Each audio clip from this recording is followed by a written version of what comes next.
እንዴት ልግለጸው በጣም ቆንጆ እንደሆንኩ ነው እየተሰማኝ ያለው ለካ እናንተ እንደዚህ ሂጃብ አባያ ምናምን ያምርብኛል ተሳክቶልኛል ዛሬ በጣም ተቀን ሙስሊምና ይሉኛል አሁን እንደዚህ በሂጃብ ሲያዩ ማለት ነው እንግዲህ ላይክ ጾመኛ ነኝ ጾመኛ ሆኜ ደግሞ ጸጉሬ ላይ ቂልጾም አልችልም ገባችሁ ተሰትሬ በስነ ስርዓት ልክ እንደዚህ አምሮብኝ ሂጃብን ጠምጥሜ ነው ልጾም የምችለው አንድ ካቶ ነጋዴ በሚሊዮን የሚቆጠር ዱቤ ወስዶብኝ ባሁን ሰዓት ጠፍቶብኛል ሲል አንድ ቻይናዊ እንዲህ ባለ መልኩ በካርቶን ላይ እንዲህ ባለ መልኩ ጽፎ በአሜሪካ በየዓመቱ በእስር ቤት ውስጥ እስልምናን የሚቀበሉ ታራሚዎች ቁጥር እየጨመረ መምጣቱን ሲቢኤስ ኒውስ ዘገበ ያጺ ሚኒሊክ አባት ማን ይባላሉ ያጺ አባት ስማቸው ማን ይባላል ጣይቱ ነው አባታቸው አዎ ሚኒሊክ አባት ናቸው ጣይቱ ክላሽ እናመርታለን ስናይፐር እናመርታለን እነዚህ አይነት ነገሮች ከመግዛት ወጥተን አምርተን السلام عليكم ورحمة الله وبركاته ودنا تكبراتشو يزاد ميديا بيسب እንደምናላችሁ ልኝን ያለውላችሁ ዛሬም በድጋሚ ተመልሰን ተገናኝተናል ዛሬም እንደተለመደው የተለያዩ አዳዲስ የሆኑ ቪዲዮዎችን ይዤላችሁ ተከስቻለሁ ሐሳብ አስተያየታችንን እየሰጠንበት አብረን የምንቆይ ይሆናል ቤተሰቦች እናንተ ብቻ እንደተለመደው ቪዲዮ ላይክ ያረጋችሁ እስከ መጨረሻ ቪዲዮን ተከታተሉት አንድ የመርካቶ ነጋዴ በሚሊዮን የሚቆጠር ዱቤ ወስዶብኝ ባሁን ሰዓት ጠፍቶብኛል ሲል አንድ ቻይናዊ እንዲህ ባለ መልኩ በካርቶን ላይ እንዲህ ባለ መልኩ ጽፎ በመርካቶ መገኘቱ ባሁን ሰዓት በስፋት እየተነገረ ይገኛል እዚህ ጋር እንደምትመለከቱትም ሰውየውን ላገናኘኝ ወይም ደግሞ ቤቱን ለጠቆመኝ ወረታ እከፍላለሁ በማለት እንዲህ ባለ መልኩ መርካቶ ውስጥ መታየቱን ባሁን ሰዓት እጅግ መነጋገሪያ እየሆነ ያለ ጉዳይ ነው በዚህ ጉዳይ ላይ አዲስ መረጃ ከደረሰኝ እየተከታተልኩ የማቀርብላችሁ አለ ማንኛውም ሙሉ ቪዲዮ አያይዤላችኋለሁ ከቻይና ኢትዮጵያ ድረስ አስባችሁታል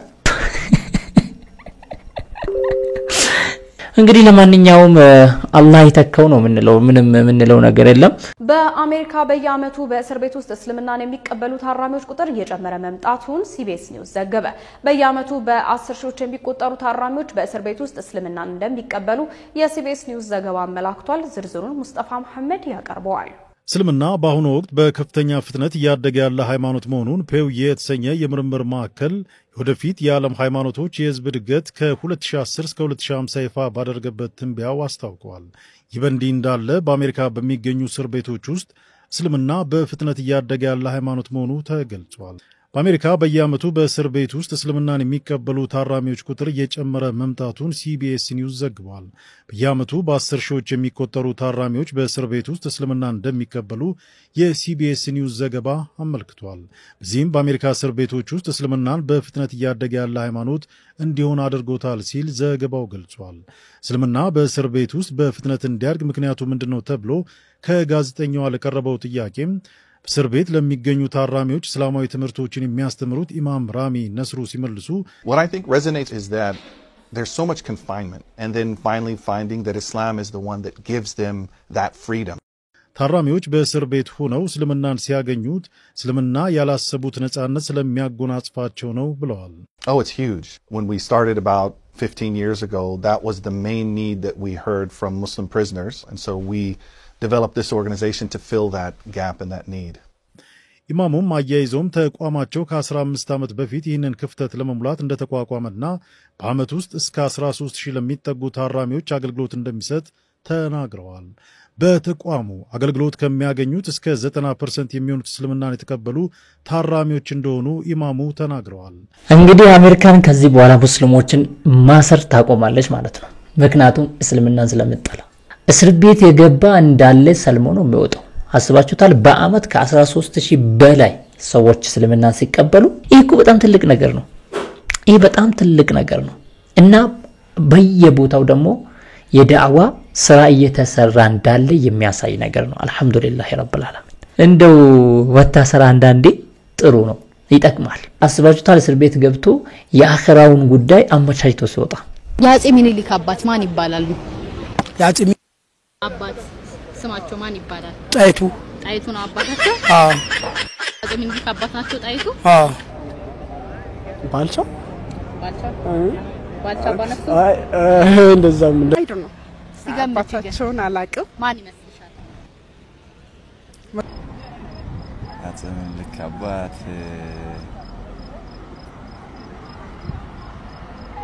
ቴድሮስ አጼ ቴድሮስ አፄ ምኒልክ ሲሲኒዮስ ምኒልክ የሚኒሊክ አባት ሳላ ስላሴ ነው። ሳላ ስላሴ አይ ወይኔ በላቸው አለ ሰውየው። እንግዲህ ውድ ቤተሰቦች ኢትዮጵያ በመጨረሻም እንግዲህ የመሳሪያ አይነቶችን ማምረት ጀምራለች።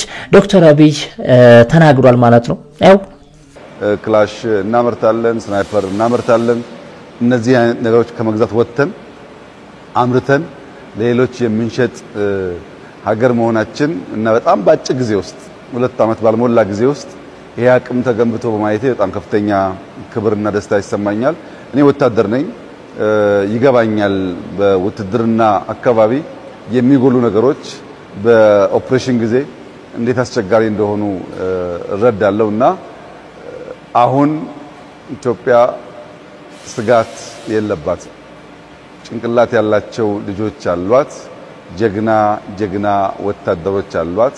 ከግብአት አንጻር የነበረባትን ውስንነት ከሞላ ጎደል ፈታለች።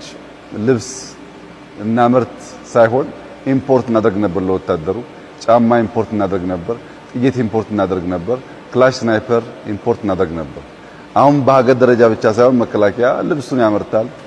ጫማ አምርቶ የሚያንሰውን ከሎካል ኢንዱስትሪዎች ይቀበላል። ጥይት ቅድም እንደሰማችሁት በጣም በርካታ ሀገር ኮንትራት ኦሬዲ ፈጽመናል። በዚህ 3 ወር ብቻ ከ30 ሚሊዮን ያላነሰ ዶላር ሽያጭ ሽጠናል።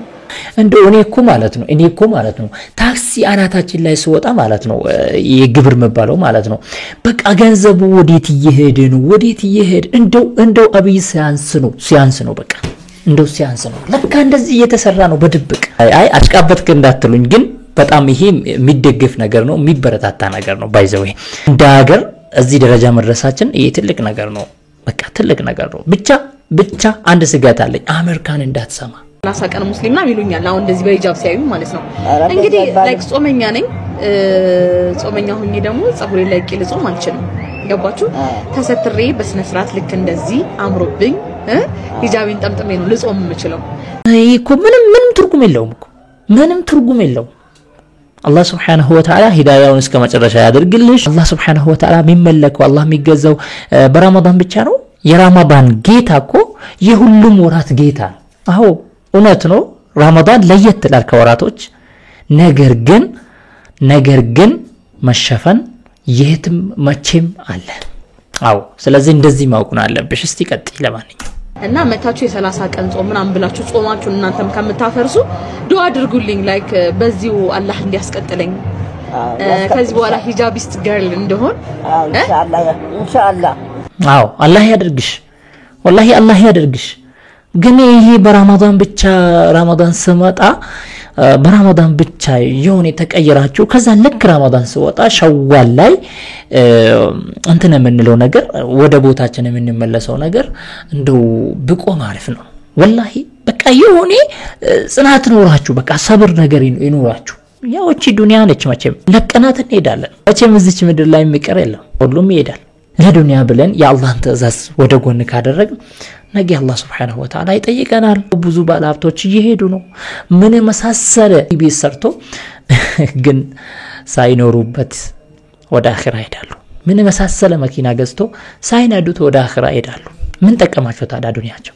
የጠቀማቸው ድንገት በህይወት ባሉ ጊዜ ለአላህ Subhanahu Wa Ta'ala ብሎ የሆነ ነገር አድርጎ ከሆነ ነው። وما تقدموا لانفسكم من خير تجدوه عند الله ዛሬ የምናደርገው ነገር ሁሉ አላህ Subhanahu Wa Ta'ala አስቀምጦልናል። ነገ አማም አላህ እናያለን። ጥንቃቄ ያስፈልጋል። አላህን እንፍራ። አላህ Subhanahu Wa Ta'ala ተቋውን ለግሰን በጀመርነው ዒባዳ ላይ ጽናት ይኑረን። አላህ ጽናቱን ይወፍቀን እስከ መጨረሻ። ያው መልበስ ከሆነ እኮ እሷም ለብሳለች። እስቲ እቺ ልጅ መቼም ታውቃታላችሁ። እንዴት ልለጸው በጣም ቆንጆ እንደሆንኩ ነው እየተሰማኝ ያለው። ለካ እናንተ እንደዚህ ሂጃብ አባያ ምናምን ያምርብኛል። ተሳክቶልኛል።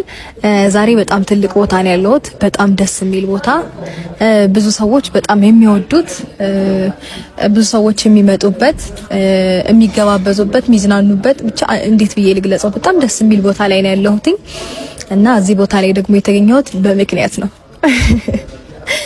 በጣም ነው ደስ ያለኝ እዚህ ቦታ በመገኘቴ እና ያው እዚህ ጋር የተገኘሁትኝ ባይዘዌ በጣም ብዙ ነገሮች አሉ እዚች ጋር ያዘጋጀኋቸው በጣም ብዙ ነገሮች አሉ እና ሌላም የሚጨመሩ ነገሮች ይኖራሉ ማለት ነው። እስከሚመጡ ድረስ እኔ ለእናንተ አንዳንድ ነገር ልበላችሁ ብዬ ነው ጓደኞቼ። እንግዲህ ዛሬ ኢሶን ላስፈጠረው ነው።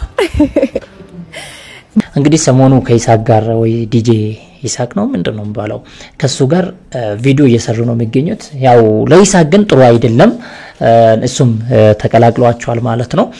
ማለት የቡታጅራዎችም ማለት ነው።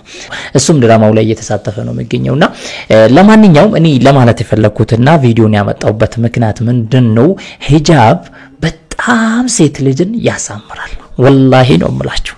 ሙስሊም ትሁን ክርስቲያን የፈለገ እምነት ትከተል፣ ግን ሂጃብ ስትለብስ ስትሸፋፈን በጣም ያምርባታል።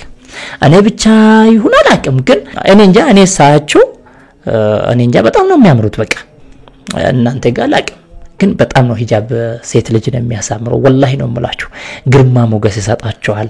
በቃ ይሁን እኔ እንጃ ምን ልበላችሁ። ስለዚህ አሬ እንደው እባካችሁ ማን ጋር ብቻ ነው ይሄ ነገር ነው ወይስ ሁላችሁም ጋር ነው? እስቲ ሐሳባችሁን። ለማንኛውም ውድ ቤተሰቦቼ ሂጃብ ለሴት ልጅ ውበቷ ነው። አላህ Subhanahu Wa Ta'ala ይወፍቃችሁ።